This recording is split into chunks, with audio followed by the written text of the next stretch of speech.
We are deep into preseason, and I don't want to overreact too much, but these 5 rookies have proven they are ready for the NFL. They are rising up my board quickly in Dynasty and in redraft. Let's just start with what I think is probably the biggest winner from preseason so far, and that's Bo Nix. Bo Nix has already won the starting job for Denver. Bo Nix went out and just did exactly what he needed to do to prove he deserves to be the starter in Denver. I still am not a huge believer that Bo Nix is going to be a great quarterback, but you'd be stupid to say, or you'd be stupid to watch his preseason and say, yeah, Bo Nix should probably be higher. In week 2 of the preseason, he goes out 8 for 9, 80 yards, and a touchdown. He gives you over 10 yards on the ground as well. He's been sharp, he's been accurate, he's been decisive. He's doing the things you want to see from a rookie quarterback in the preseason. And again, it is just that, right? This is just the preseason. I think the people going out and crowning Bo Nix saying, here is the future of the Broncos, that's probably premature. So there are still going to be hurdles for Bo Nix, but undoubtedly he is a winner right now. Switching over to the tight end position, I'm going Ben Sinnott. I've liked him since he came out of college, right? All rookie season, I have been in on him as I think the second best tight end in this class by a wide margin. He has the second round draft capital, exactly what we're looking for.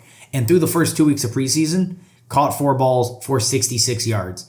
The first week of the preseason, that was when it really felt like we saw what his career is going to be. A player that is not necessarily in line a ton, but flexed out in the slot, running up the seam, outbreaking routes, just really good, solid footwork, smooth route running, and I think a piece of the game that Washington's going to need this year. Jahan Dotson is gone.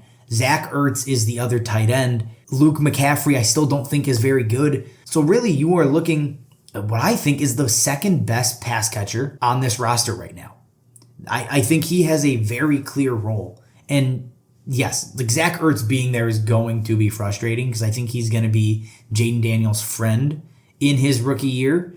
But long term, Sinnott offers a skill set that this team just doesn't really have right now. Even if he doesn't have a massive rookie year, I have seen plenty in the preseason to say maybe he's a year 2 Trey McBride, and that's lofty, but the tools are there. I like the player a lot, and he has done nothing to take me off of that stance through the first couple of weeks of preseason. Heading to the running backs here, or just the running back, I'm talking about Bucky Irving.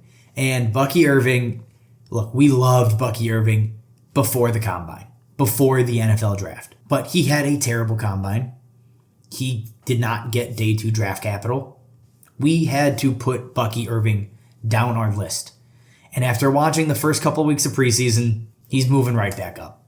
The reason people love Bucky Irving pre-combine, pre-testing, pre-draft capital was the tape is spectacular. Once we've seen him back on the field, I'm reminded exactly why we fell in love with Bucky Irving. It's impossible to bring the dude down. He is consistently moving or falling forward when he does get hit.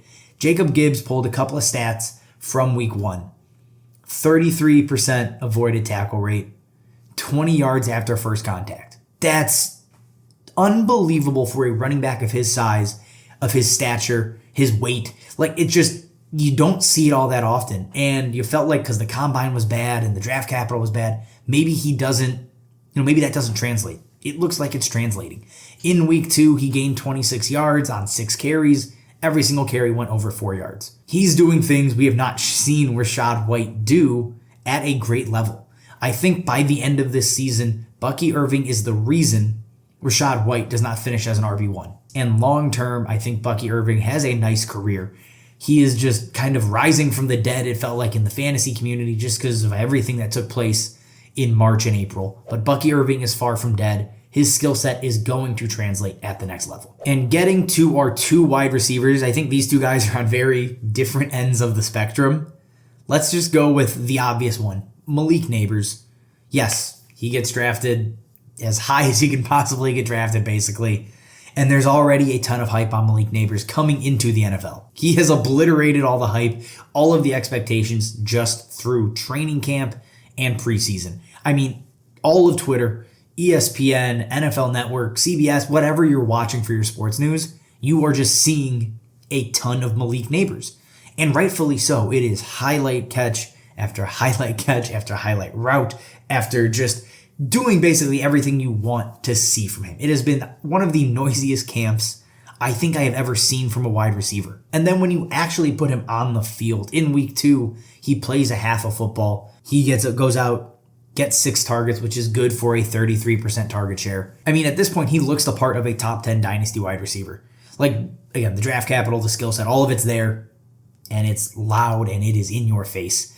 Long term, it's just going to be about quarterback play for him.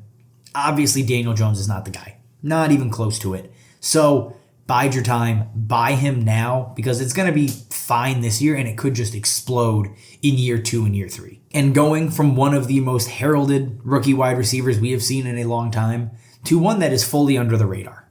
Jordan Whittington for the Los Angeles Rams. If you're not familiar, out of Texas, 6th round draft pick. He has lit up the preseason. 11 catches for 126 yards through the first 2 weeks. He has been everywhere. He feels like a typical Sean McVay wide receiver. He feels like a Kupp, like a Puka. These guys that are big, strong, can play all over the field and win with solid route running. That is exactly what Jordan Whittington is doing through the first couple of weeks here. And he has to be on your radar. Obviously, he's not Puka. He is not Cooper Kupp. But both of those guys have an injury history. Puka, very much so in college. And he's banged up right now with a knee injury. Should be fine for the year, but worth just noting. And then Cooper Kupp is Cooper Kupp. We've seen him in and out of the lineup the last couple of years with major injuries. There is a path for Jordan Whittington. There is a chance for him to win the wide receiver 3 role. I mean, think about it. We've cared about Ben Skoranek at random points over the last couple of seasons.